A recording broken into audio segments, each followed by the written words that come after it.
आप सभी को नमस्कार। आज से हम शुरू करने जा रहे हैं एमपीपीएससी के लिए एमपीजी के, जो एमपीपीएससी के लिए बहुत ही इंपॉर्टेंट है, क्योंकि एमपीपीएससी 2020 का प्रीलिम्स का एग्जाम 11 अप्रैल 2021 को है। कब है? 11 अप्रैल 2021 को है। और उसके बाद, उसके जस्ट बाद 4 महीने बाद ही अगस्त 2021 में प्रीलिम्स का एग्जाम फिर से है। एमपीपीएससी 2021 का एग्जाम फिर से है। तो हम अपने सिलेबस के अकॉर्डिंग चलेंगे, इसलिए आप इसको बहुत ध्यान से पढ़िए। तो ये हम आज शुरू करने जा रहे हैं मध्य प्रदेश के नदी अब्बाह तंत्र, जो कि एमपीजीके की कुछ क्लास पहले भी हो चुकी है, तो आज हम इससे कंटिन्यू करने जा रहे हैं। तो आइए हम देखते हैं नदी अब्बाह तंत्र। अरे नदी अब्बाह तंत्र क्या होता है? बात आती है कि नदी अब्बाह तंत्र क्या होता है। तो नदी अब्बाह तंत्र का हम देखें तो ये क्या होता है, तो जल का एक निश्चित दिशा में क्रमबद्ध प्रवाह। और प्लीज आप मेरे YouTube चैनल को सब्सक्राइब शेयर कीजिए और बेल आइकन को प्रेस कीजिए, ताकि आने वाले वीडियो की आपको नोटिफिकेशन मिल जाए। और वीडियो को ज्यादा से ज्यादा गाँव तक पहुंचाइए, जो कोचिंग नहीं कर सकते, आर्थिक रूप से सक्षम नहीं है। आइए हम देख लेते हैं नदी अब्बाह तंत्र। नदी अब्बाह तंत्र में क्या आता है, जैसे क्या होता है, सबसे पहले बात आती है कि नदी अब्बाह तंत्र क्या होता है। तो जल का एक निश्चित दिशा में क्रमबद्ध प्रवाह, जल का एक निश्चित दिशा में क्रमबद्ध प्रवाह क्या होता है, अब्बाह तंत्र। क्रमबद्ध प्रवाह क्या होता है, अब्बाह तंत्र होता है। जल का एक निश्चित दिशा में क्रमबद्ध प्रवाह क्या होता है, अब्बाह तंत्र। जैसे मान लो ये कोई नदी है, ये मान लो गंगा नदी है और यहीं से कहीं से आ रही है यमुना नदी, यमुना नदी या फिर कोई और नदी हो गई, वो यहां से मिली, तो ये क्या होगी, सहायक नदी। ये क्या है, मुख्य नदी। यह सहायक नदी, यह है मुख्य नदी, और यह भी सहायक नदी। और इस सहायक नदी की ये क्या है, उप सहायक नदी। इसको हम क्या बोलेंगे, उप सहायक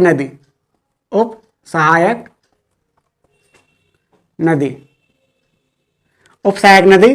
तो ये जो पूरा एरिया हो जाएगा, इस पूरे एरिया को हम क्या बोलेंगे, नदी अब्बाह तंत्र। क्या बोलेंगे, नदी अब्बाह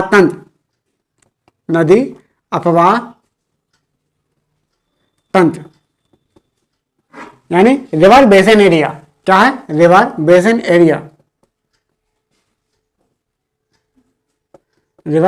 एरिया।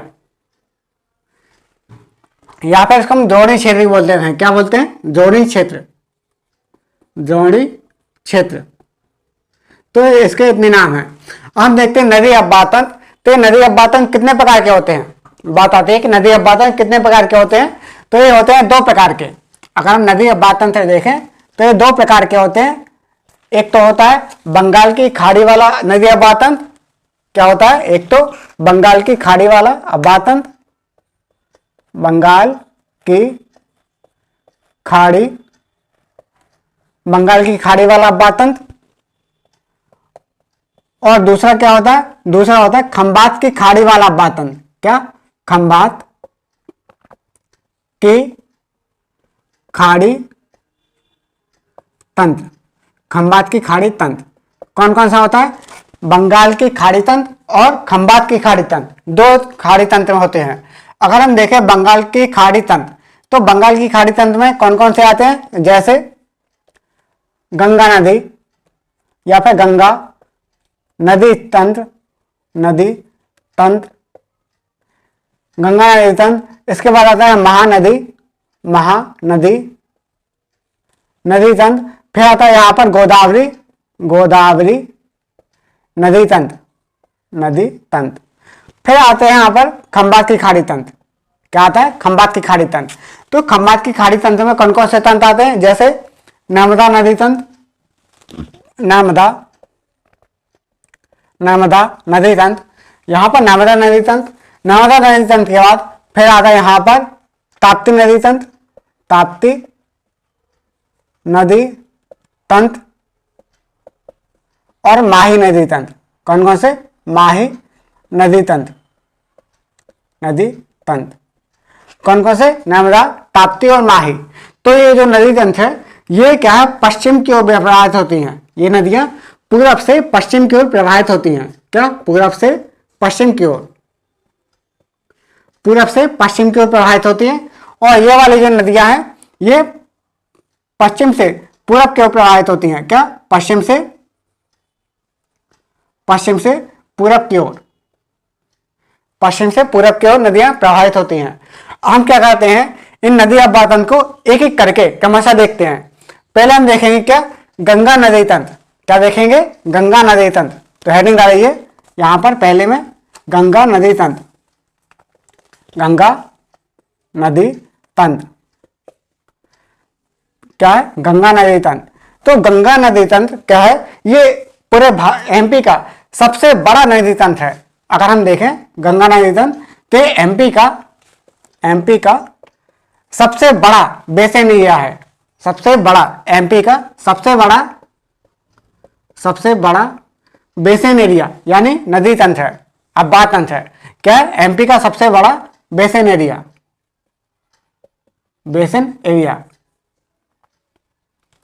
जहां पर इसका जो एरिया है, इसका एरिया एमपी में कितना है? एमपी में विस्तार अगर देखें, एमपी में इसका कितना विस्तार है? एमपी में विस्तार है यहां पर 20-20-70 वर्ग किलोमीटर, 20-20-70 वर्ग किलोमीटर। कितना विस्तार है? 20-20-70 वर्ग किलोमीटर। अब हम देखते हैं गंगा नदी तंत्र को हम कितने भाग में बांटते हैं? 2 भाग में। एक तो अगर हम देखें तो एक होता है यहां पर, जैसे अगर हम इसको बांटे तो 2 भाग में बांटते हैं। जो पहला होता है, पहला क्या होता है? यहां पर यमुना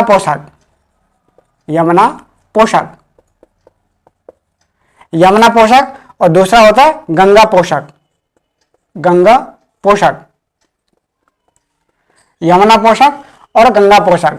जो यमुना पोषक है, तो यमुना पोषक किसे बोलते हैं? कि ऐसी नदियां जो क्या है यमुना नदी में जाकर फिर गंगा नदी में जाती हैं। क्या होता है कि यमुना नदी में जाकर फिर गंगा नदी में जाती हैं, तो ये होते हैं यमुना पोषक। तो यमुना पोषक में कौन कौन सी नदियां आती हैं? तो इसमें कुछ नदियां आती हैं, जैसे यहां पर अगर देखा जाए तो पहले पे आता है चंबल। क्या आता है? चंबल नदी है। तो कुछ नदियां चंबल नदी में जाकर मिलती हैं और चंबल नदी से यमुना में जाकर मिलकर फिर गंगा नदी में जाती हैं। क्या? चंबल से यमुना, यमुना से गंगा नदी में। अब चंबल नदी में कौन कौन सी आती हैं? जैसे क्षिप्रा, काली सिंध, सिंध, कवारी, पार्वती के बाद बनास, या इसको पनास भी बोल देते हैं, पनास। कौन कौन सी हैं? जैसे क्षिप्रा, काली सिंध, कवारी, पार्वती, बनास। तो क्या होता है कि नदियां कहाँ मिलती हैं? चंबल में मिलती हैं, और चंबल से मिलने के बाद फिर यमुना में मिलती हैं, और यमुना से मिलने के बाद सीधे गंगा नदी में चली जाती हैं, और इसके बाद अगर हम देखें, पहला देखा हमने चंबल, दूसरा होता है यहां पर बेतवा। चंबल के बाद बेतवा। तो जो बेतवा नदी है, तो बेतवा नदी में कौन सी है? जैसे बीना यहां पर है, बीना, बेस, धसान और जामनी। कितनी नदियां हैं? बीना, बेस, धसान, जामनी, etc। कुछ नदियां हैं जो बेतवा में मिलती हैं, बेतवा के बाद यमुना में, और यमुना के बाद सीधे गंगा नदी में मिल जाती हैं। कौन कौन सी? बीना, बेस, धसान, जामनी। तो ये नदियां बेतवा मिल जाती हैं, बेतवा से यहां पर मिल जाती हैं। हम क्या देखेंगे, जैसे इसके बाद यहीं बेतवा में, यहीं पे यमुना पोषक में आता है जैसे केन के बाद आता है यहां पर बेसुनी, केन के बाद बेसुनी के बाद यहां पर आता है बैधन। इसको बैधान भी कई किताब में लिखा है, क्या है? केन, बेसुनी और बैधान। कौन कौन से हैं? केन, बेसुनी और बैधान। तो ये क्या है? यमुना पोषक है। ये क्या है? यमुना पोषक। अगर हम देखें गंगा पोषक, जो ऐसी नदियां हैं जो सीधे उद्गम से होकर सीधे गंगा में मिलती है, सीधे गंगा में, ना कि किसी की हेल्प की वजह से, किसी की हेल्प ना लेकर सीधे गंगा में मिलती हैं, ऐसी नदियां क्या होती है, गंगा पोषक। तो गंगा पोषक में कुछ नदियां आती हैं, जैसे अगर हम लिखें तो सीधे गंगा में प्रवाहित, गंगा में मिलती हैं, क्या सीधे गंगा में मिलती हैं। तो ये कौन सी है गंगा पोषक में, जैसे पहले नाम आता है यहां पर सोन नदी, सोन नदी, सोन नदी आता है। तो सोन नदी में कौन कौन सी हैं, जैसे गोपद है, रेहंद है, जोला है, गोपद, रेहंद, जोहला, गोपद, रेहंद, जोहला, कोयल, और ये गोपद, रेहंद, जोहला, कोयल। तो ये कुछ नदियां हैं जो कहाँ मिलती हैं, सोन नदी से सीधे मिल जाती हैं, सोन नदी से सीधे मिल जाती हैं। जैसे यहां पर बनास है, यहां पर भी एक बनास है, क्या है, बनास। जैसे यहां पर है वनास, यहां पर है बनास। तो गोपद, रेहंद, जोहला, कोयल और बनास, तो ये क्या है, सोन नदी में मिलती हैं। और सोन नदी से मिलने के बाद सीधे गंगा में मिल जाती हैं। ये क्या है, सोन नदी की सहायक नदियां हैं। ये क्या है, सोन नदी की सहायक नदियां, ये सोन की सहायक नदियां हैं। इसके बाद अगर हम देखें तो कुछ नदियां आती हैं, जैसे टोम्स या फिर तमसा। कौन सी आती है, टोम्स या तमसा। जैसे अगर हम देखें तो यहां पर कुछ नदी आती हैं, जैसे तमस, तमस के बाद यहां पर टोन्स, तमस या टोन्स, तमस या टोन्स। इतिहास में इसको क्या बोलते हैं, इतिहास में इसको तमसा बोला गया है, क्या, तमसा। इतिहास में क्या बोला गया है, तमसा, तमसा बोला गया है। तो ये नदियां हैं जो गंगा पोषक हैं। ये गंगा में जाके गंगा में मिलती, मतलब जैसे आते यहाँ पर सीधे गंगा में मिलती हैं। और जैसे ये वाली सहायक नदियां थी, ये बेतवा में जाकर फिर यमुना में मिलकर फिर गंगा में मिलती हैं। लेकिन ये वाली नदियां जैसे सोन है, तमस है, तो ये नदियां सीधे गंगा में मिलती हैं। तो ये क्या हो जाएंगी, गंगा पोषक। तो हमने देखा भाई गंगा पोषक। इसके बाद हम देख रहे हैं महानदी। अभी हम देख रहे हैं गंगा पोषक, तो गंगा नदी तंत्र। इसके बाद हम देखेंगे क्या, महानदी। तो हेडिंग डालीजिए महानदी, और प्लीज आप इसको नोट्स बनाते रहिए, क्योंकि अगर आप नोट्स नहीं बनाएंगे तो आपको बहुत दिक्कत होने वाली है, आप अच्छे से रिवीजन नहीं कर पाएंगे। और बहुत सारी किताबें हैं, आप कब तक पढ़ेंगे, इसलिए आप प्रॉपर नोट्स बनाते रहिए। जब मैं यहां बोर्ड पे लिख रहा हूं तो आपका भी फर्ज बनता है कि आप कॉपी में लिखिए। जैसे हमने देखा गंगा नदी तंत्र, इसके बाद हम देखते हैं महानदी। क्या देखते हैं, महानदी। तो महानदी तंत्र, तो सबसे पहले ये बात आती है कि महानदी कहां से उद्गम होती है। महानदी कहां से उद्गम होती है, तो होती है सिहावा, सिहावा पर्वत से।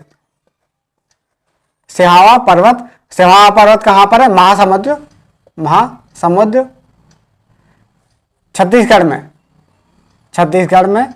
तो यहां से क्या है, इसका उद्गम होता है, उद्गम होता है। और इसके बाद अगर देखा जाए तो कहां पर, उड़ीसा में प्रवाहित होती है। क्या, उड़ीसा में प्रवाहित होती है, उड़ीसा में प्रवाहित होती है, प्रवाहित होती है अगर देखा जाए तो। लेकिन अगर देखा जाए एमपी में कहां पर रहती है, एमपी में इसकी सहायक नदियां हैं। एमपी में एक सहायक नदी है इसकी हसदो, हसदो। तो हसदो एक एमपी में सहायक नदी है, तो ये एमपी में बहती है। एमपी में सहायक नदी है हसदो नदी, जो कहां पर, अनूपपुर में उद्गम होती है। कहां पर, अनूपपुर, अनूपपुर एमपी से उद्गम होती है। और इसका जो अब्बाद क्षेत्र या फिर बेसिन एरिया कितना है, 154 किलोमीटर। इसका बेसिन एरिया, बेसिन एरिया कितना है, इसका बेसिन एरिया है 154 किलोमीटर। तो ये क्या है, हसदो नदी। तो ये क्या है, एमपी में है। हसदो नदी कहां पर है, एमपी में। जैसे सहवा पर्वत से निकलती है महानदी, और ये क्या है, महासमुद्र, सहवा पर्वत महासमुद्र में है। और ये कहां पर है, छत्तीसगढ़ में। और कहां चली जाती है, छत्तीसगढ़ में इसका उद्गम होता है। इसके बाद ये कहां, उड़ीसा में प्रवाहित होती है, छत्तीसगढ़ से उड़ीसा में चली जाती है। लेकिन इसी एक सहायक नदी है हसदो नदी। क्या है, हसदो नदी, जो अनूपपुर या फिर एमपी से ये क्या है, ये प्रवाहित होती है। और इसका बेसिन एरिया कितना है 154 किलोमीटर। इसका बेसिन एरिया कितना है 154 किलोमीटर। तो आप इसको बहुत अच्छे से नोट सुनाते रहिए। हम देखते हैं इसका गोदावरी नदी तंत्र। आइए हम देखते हैं गोदावरी नदी तंत्र। तो गोदावरी नदी तंत्र के बारे में हम कुछ बातें लिखेंगे, जैसे हेडिंग डालिए गोदावरी नदी तंत्र। तो अगर हम गोदावरी नदी तंत्र देखें, गोदावरी नदी तंत्र, तो जब हम गोदावरी नदी तंत्र देखते हैं तो सबसे पहले बात आती है कि कितने एरिया में फैला है। गोदावरी नदी तंत्र कितने एरिया में फैला है। जैसे गंगा देखा हमने, महानदी देखा, ये क्या है महानदी, और ये है गोदावरी। तो गोदावरी नदी तंत्र ये कितने एरिया में फैला है, तो इसका एरिया है 23,000, यहाँ पर 23,388 किलोमीटर स्क्वायर, 23,388 किलोमीटर स्क्वायर। ये क्या है, इसका बेसिन एरिया है। इसका बेसिन एरिया क्या है 23,388 वर्ग किलोमीटर। लेकिन यहाँ पर अगर देखें एमपी में इसका कितना एरिया है, एमपी में इसका एरिया है यहाँ पर 633 वर्ग किलोमीटर, 633 वर्ग किलोमीटर। अगर हम देखें गोदावरी नदी तंत्र, तो यहाँ पर हमें कुछ इसकी सहायक नदियाँ मिल जाती हैं। सहायक नदियाँ कौन सी मिलेंगी, जैसे यहाँ पर कुछ नदियाँ मिलती हैं, जैसे बेनगंगा। तो बेनगंगा, तो ये सहायक नदियाँ मिल जाती हैं जो कहाँ से, सिवनी के परसवाड़ा पठार से उद्गम होता है। बेनगंगा कहाँ से, सिवनी के परसवाड़ा पठार से, सिवनी के परसवाड़ा पठार से, परसवाड़ा पठार से उद्गम होता है। सिवनी के परसवाड़ा पठार से इसका उद्गम होता है। और इसकी सहायक नदियां क्या हैं, इसकी अगर देखें सहायक नदियां, ये क्या है सहायक नदियां। तो इसकी सहायक नदियां कौन कौन सी है, एक है यहां पर पेंच नदी, और दूसरी यहां पर है वर्धा नदी, पेंच नदी और वर्धा नदी, पेंच नदी और वर्धा नदी। जो पेंच नदी है, तो पेंच नदी कहां से, छिंदवाड़ा से उद्गम होता है इसका। कहां से, छिंदवाड़ा से इसका उद्गम होता है। कहां से होता है, छिंदवाड़ा से होता है। और जो वर्धा नदी है, तो वर्धा नदी का उद्गम कहां से होता है, तो बैतूल के वर्धन शिखर से। जो वर्धा नदी का नाम कैसा है, बैतूल के वर्धन शिखर से। तो बा से ही शुरू हो जाता है, क्या, बैतूल से यहां पर वर्धन शिखर से। बैतूल में एक वर्धन शिखर है, तो बैतूल के वर्धन शिखर से इसका उद्गम होता है, वर्धन शिखर से। तो बैतूल के वर्धन शिखर से इसका उद्गम होता है। तो हमने देखा गंगा नदी तंत्र, महानदी तंत्र, और फिर देखा हमने गोदावरी नदी तंत्र। इसको आप अच्छे से लिखते रहिए। हम देखते हैं क्या, नर्मदा नदी तंत्र। क्या देखेंगे, नर्मदा नदी तंत्र, ताप्ती नदी तंत्र और माही नदी तंत्र। तो आप इसको लिख लीजिए, हेडिंग डालिए नर्मदा नदी तंत्र, हेडिंग डालिए कि नर्मदा नदी तंत्र। अगर नर्मदा नदी तंत्र ये क्या होता है, अगर हम इसको देखें तो सबसे पहले नर्मदा नदी तंत्र, अगर हम इसको देखें तो हेडिंग डाल लीजिए नर्मदा नदी तंत्र, यहाँ पर नर्मदा द्रोणी क्षेत्र, नर्मदा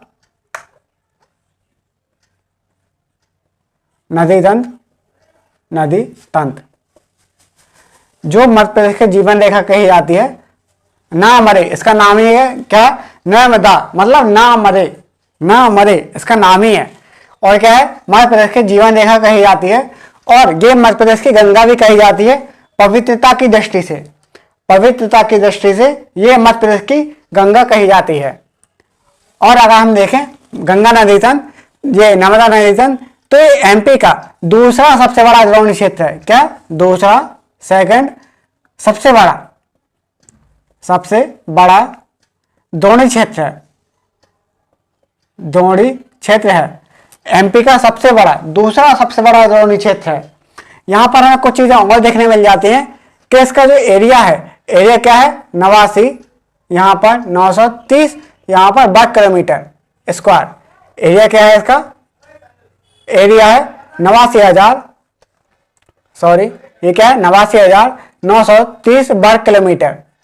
एरिया कितना है इसका, एरिया है 89,930 वर्ग किलोमीटर। ये कौन कौन से राज्य में प्रवाहित होती है, कौन कौन से राज्य में ये प्रवाहित होती है, तो इसमें कुछ नाम आते हैं जैसे एमपी में तो इसका उद्गम ही हो जाता है। एमपी, गुजरात, महाराष्ट्र और राजस्थान, इसके 4 राज्य हैं, जैसे एमपी, गुजरात, महाराष्ट्र और राजस्थान। तो ये 4 राज्य में प्रवाहित होती है। नर्मदा नदी तंत्र 4 राज्य में प्रवाहित होती है।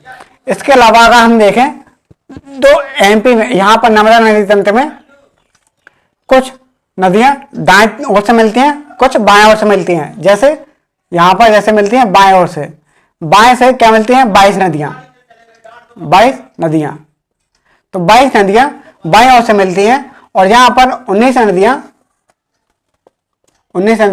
ये कहां से मिलती हैं? दाएं ओर से, दाएं ओर से। इसका मतलब क्या हुआ? जैसे मान लो ये नदी यहां से प्रवाहित हो रही है, ये नदी यहां से प्रवाहित हो रही है, तो यहां से जब प्रवाहित हो रही है, जब हम इस तरफ खड़े हो जाएंगे, इस तरफ, तो ये हमारा बायां है और ये हमारा दायां है। तो बाईं ओर से मतलब इस तरफ से, तो क्या हो जाएगा? इस तरह से कितनी मिलती हैं? 22। और दाईं तरफ से ये नदियां ऐसे प्रवाहित होती है, नर्मदा नदी। तो दाईं तरफ से कितनी? 19 नदी और बाईं तरफ से 22 नदी। तो इसको हम याद कैसे रखेंगे? बायां 22, बायां 22, 19 दाईं। तो हम इसको ऐसे याद रखेंगे, जैसे हथनी है, शक्कर है, खाने पीने की चीज इसमें है। इसकी सहायक नदियां कौन सी हैं? हथनी है, शक्कर है, सेर है, मतलब खाने पीने के तमाम चीजें यहाँ पर आ गई हैं। तो कुल मिला के कितनी नदियां हो गई हैं? तो यहाँ पर हो गई हैं 9, 2, 11, यानी नर्मदा को मिलाकर यहाँ पर 41 सहायक नदियां हैं, 41 सहायक नदियां, 41 सहायक नदियां हैं। अब ये कौन कौन सी होती हैं? जब हम नर्मदा नदी का विस्तार देखेंगे, जब हम बताएंगे कौन कौन सी नदियां हैं। आप केवल यहाँ पर देखिए, नर्मदा नदी तंत्र, जैसे बाईं ओर से 22 नदियां, 19 नदियां दाएं तरफ से मिलती हैं, दाएं ओर से मिलती हैं। इसके बाद अगर हम देखें कौन सा नदी तंत्र है, यहाँ पर ताप्ती नदी तंत्र। जैसे हमने देखा नर्मदा के बाद आप हेडिंग डालेंगे ताप्ती नदी तंत्र। अगर हम ताप्ती नदी तंत्र देखें, ताप्ती नदी तंत्र, जो ताप्ती नदी तंत्र है, तो इसका विस्तार कितना है? इसका विस्तार है 64,874 वर्ग किलोमीटर। कितना विस्तार है? 64,874 वर्ग किलोमीटर विस्तार है, इसका पूरा विस्तार है। लेकिन अगर एमपी में इसका विस्तार देखें तो इसका एमपी में विस्तार कितना मिल जाता है? एमपी में विस्तार मिलता है 9804 वर्ग किलोमीटर। कितना मिलता है? एमपी में 9804 वर्ग किलोमीटर। कितना मिलता है? 9804 वर्ग किलोमीटर। और बाकी कहाँ जाता है? बाकी गुजरात प्लस महाराष्ट्र में, बाकी गुजरात और महाराष्ट्र में चला जाता है।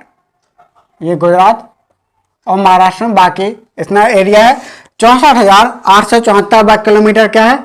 इसका टोटल एरिया है, जिसमें से एमपी में कितना है? 9804 वर्ग किलोमीटर या स्क्वायर किलोमीटर। और बाकी एरिया बाकी कहाँ चली जाती है? ये चली जाती है गुजरात और महाराष्ट्र में। कहाँ चली जाती है? गुजरात और महाराष्ट्र में। तो हमें कुछ एरिया यहाँ पर मिल जाती हैं। हम देखते हैं कौन सा? माही नदी तंत्र। माही नदी तंत्र, तो आप इसको बहुत अच्छे से लिख लीजिए। हम बताते हैं माही नदी तंत्र, जो हमारा लास्ट है। तो माही नदी तंत्र के बारे में कहा जाता है कि ये कर्क रेखा को 2 बार काटती है। माही नदी तंत्र कर्क रेखा को 2 बार काटती है। और एमपीपीएससी में कई बार तो ये रिपीट होकर क्वेश्चन पूछा है, व्यापम ने भी कई बार पूछा है कि ऐसी कौन सी नदी है जो कर्क रेखा को 2 बार काटती है। तो कौन सी नदी है? माही नदी तंत्र। कौन सी है? माही नदी है जो कर्क रेखा को 2 बार काटती है। आइए हम देख लेते हैं माही नदी तंत्र। तो माही नदी तंत्र को हम देखें तो एमपी से उद्गमित होकर राजस्थान गुजरात होते हुए खंबात की खाड़ी में गिरती है। कहां पर? खंबात की खाड़ी में गिरती है। एमपी से तो उसका उद्गम होता है, फिर राजस्थान और गुजरात में प्रवाहित होकर कहां जाती है? खंबात की खाड़ी में चली जाती है। कहां चली जाती है? खंबात की खाड़ी में चली जाती है। यहां पर अगर हम इसकी कुछ और देखें तो माही नदी कर्क रेखा को 2 बार काटती है। माही नदी कर्क रेखा को 2 बार काटती है। कर्क रेखा को 2 बार काटती है।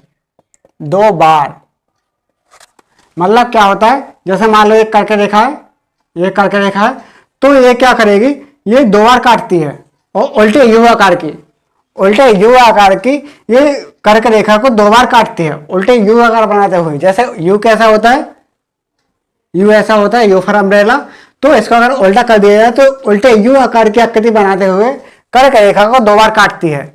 माही नदी तंत्र के बारे में हमें कुछ बातें और ध्यान रखनी है, जैसे बांसवाड़ा व प्रतापगढ़ में, बांसवाड़ा व